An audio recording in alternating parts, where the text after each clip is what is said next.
চৰ্চা এটা কৰোঁ। সেইকাৰণে মোক সকলোৱে নাম গাবলৈ ধৰে। মই এতিয়া মানে নাম গাবলৈ বাধ্যই হ'লোঁ আৰু আচলতে মই শিক্ষয়িত্ৰীহে আছিলোঁ। এতিয়া মই অৱসৰী শিক্ষয়িত্ৰী, কিন্তু এইবিলাকতে মোৰ এটা নিচা হৈ পৰিল, গতিকে মই লাগি থাকোঁ। আমাৰ অৱনী শৰ্মাই আমাৰ কৈলাশনাথ মন্দিৰৰ পূজাৰী, তেখেতে মোক প্ৰায়ে নাম গাবৰ কাৰণে মাতে। গতিকে মোৰ লগতে আমাৰ গাঁৱৰ মানে আমাৰ সেই অঞ্চলৰ যিসকল মহিলা আছে তেওঁলোকেও গায়, মোৰ লগতো গায়, তেওঁলোকেও দিয়ে। আমি এনেকৈয়ে নাম চাম গাওঁ। আজি এতিয়া নলিনী ভট্টাচাৰ্য আৰু এইফালে আমাৰ অৱনী, এওঁলোকে আমাক নিমন্ত্ৰণ কৰিছে যে আপোনালোকে অকণমান নাম গাবহি লাগে। সেইকাৰণে আমি সকলো আহিছোঁ অকণমান নামকে চৰ্চা কৰোঁ বুলি, ঈশ্বৰৰ চিন্তা অকণ কৰোঁ বুলি, সেয়াই আৰু আমি আহিছোঁ। বাসন্তী পূজা হয়, বাসন্তী পূজাতেই নলিনী ভট্টাচাৰ্য ডাঙৰীয়ানীক মই লগ পাইছিলোঁ। তেখেতৰ লগত লগ হৈ মই তেওঁ এটা তিনিটা মন্দিৰ বনালে আমাৰ তাত, কৈলাশনাথ মন্দিৰ বুলি এটা মন্দিৰ বনালে। সেই মন্দিৰটোৰ কামখিনি ময়ে কৰিলোঁ। তাৰ দ্বিতীয়তে তেওঁ মন কৰিলে আমাৰ এই পঞ্চতীৰ্থৰ কথাটো।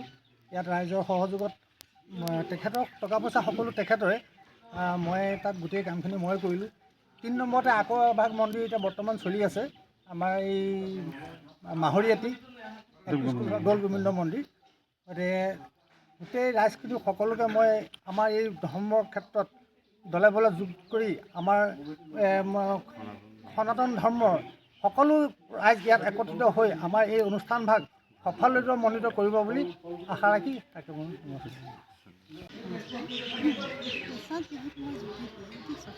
গ্ৰহটো কালতো দ্ৰব্যটো গণনাৰে পোৱা যায়। মোৰ মন্দিৰ কিভাগ নিৰ্মাণ কৰাৰ মুখ্য উদ্দেশ্য হৈছে জনকল্যাণ, যে ৰাইজৰ গ্ৰহদোষ কালদোষ দ্ৰব্যদোষৰ পৰা নিবৃত্তি কৰি মহাপ্ৰভুৱে সকলোকে সুখ শান্তি প্ৰদান কৰক, এই গ্ৰহৰূপী জনাৰ্দনৰ কুপদৃষ্টিৰ পৰা ৰক্ষা কৰক, এই মোৰ মুখ্য উদ্দেশ্য মন্দিৰ নিৰ্মাণ কৰা। মোৰ এই বয়সতো আৰু কি উদ্দেশ্য থাকিব, মোৰ মুখ্য উদ্দেশ্য ৰাইজৰ সেৱা কল্যাণ। কিন্তু এই মন্দিৰ কিভাগ প্ৰাণ পাই উঠিছে মাথোন। এই মন্দিৰ এই ধৰ্ম কাৰ্যৰ মুখ্য সহযোগী এই মোৰ কাষতে আছে অৱনী শৰ্মাদেৱ। তেখেতৰ সহযোগতহে হৈছে। মই এগৰাকী অবলা নাৰী, মই মাথোন তেওঁৰ হাতত পইচাকেইটাহে দিছোঁ। যি মোৰ এই ধৰ্ম স্থানত সহযোগ কৰিছে, মুখ্য সহযোগিতা তেখেত, আৰু তেখেতৰ সহযোগতে প্ৰাণ পাই উঠিছে এই মন্দিৰ বিভাগৰ। এইবোৰ উদ্দেশ্য যে সকলো ৰাইজৰ যেন কল্যাণ হওক, সনাতন ধৰ্মৰ প্ৰচাৰ আৰু প্ৰসাৰ হওক, ৰাইজৰ কল্যাণ হওক, ৰাইজ ধৰ্মমুখী হওক। মোৰ মুখ্য উদ্দেশ্য আচলতে সেয়াই। আৰু মোৰ মুখ্য সহযোগী তেখেত অৱনী শৰ্মাদেৱ, তেওঁৰ সহযোগতে আৰম্ভ হৈছে। আৰু বৰ্তমান এই মন্দিৰ ভাগত ধৰ্মধ্বজা থাপ মাৰি ধৰোঁতা এই মোৰ কাষতে আছে ছেক্ৰেটেৰী ধৰক নিকুঞ্জ মোহন শৰ্মাদেৱ। তেখেতৰ বলিষ্ঠ সহযোগত আজি প্ৰাণ পাই উঠিছে এই পৰিৱেশটো। তেখেতৰ যদি বলিষ্ঠ সহযোগ নহ'ল হয়, আজি এইটো পৰিৱেশ সৃষ্টি নহয়। গতিকে তেওঁ আজি শাৰীৰিকভাৱে অকণ অসুস্থ, তথাপিও তেওঁ সকলো কাম, কাইলৈ তেখেতৰ ছোৱালীজনীৰ পৰীক্ষা, তেওঁ বাদি কাইলৈ ছোৱালীজনীৰ পৰীক্ষা, সেইটো তেওঁ নেওচি, অসুস্থ শৰীৰটো নেওচি আজি এই মোৰ ধৰ্ম কাৰ্যৰ মুখ্য সহযোগ কৰিবলৈ আগবাঢ়ি আহিছে। মই কৃতজ্ঞ, মই অতি সুখী আত্মিকভাৱে। নমস্কাৰ সন্মানীয় সংবাদকৰ্মীসকল, আপোনালোক আজি আমাৰ এই পঞ্চদেৱ তীৰ্থৰ যি মন্দিৰ আমাৰ জাগিয়াল বেবেজীয়া ঘাঁহি তথা বিভিন্ন বিস্তীৰ্ণ আমাৰ নগাঁৱৰ এই বিশেষ অঞ্চলটোলৈ এই মন্দিৰ ভাগৰ আজি প্ৰতিষ্ঠা দিৱসত আহি উপস্থিত হ'লোঁ। আমি বৰ সন্তোষ প্ৰকাশ কৰিছোঁ। আমাৰ আজি প্ৰথম বাৰ্ষিক প্ৰতিষ্ঠা দিৱস। এই মন্দিৰ ভাগ এই অঞ্চললৈ অসমৰ সমূহ জনসাধাৰণৰ মাজত যি আমাৰ ধৰ্মীয় পৰম্পৰা, এই ধৰ্মৰ প্ৰতি মানুহৰ আৱেগ অনুভূতি, এই গোটেইবোৰে মানুহৰ মানসিকতাটো সুন্দৰ আৰু নিৰ্কলুষ কৰিবৰ বাবে সন্মানীয় জ্যোতিষ চৰ্চা কৰা আমাৰ নলিনী ভট্টাচাৰ্যীয়ে আমাক সমাজলৈ দান দিছিল।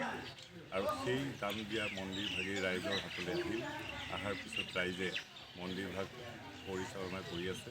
পোনপ্ৰথমতে আমাৰ এই মন্দিৰ ভাগ আৰম্ভণি কৰিছিল আমাৰ এই গাঁও সমাজত যিসকল আমাৰ পথাৰ সময়ত থকা পুৰুষ আছিল, তেখেতসকলে নাগেশ্বৰ বুলি এভাগ মন্দিৰ প্ৰতিষ্ঠা কৰিছিল।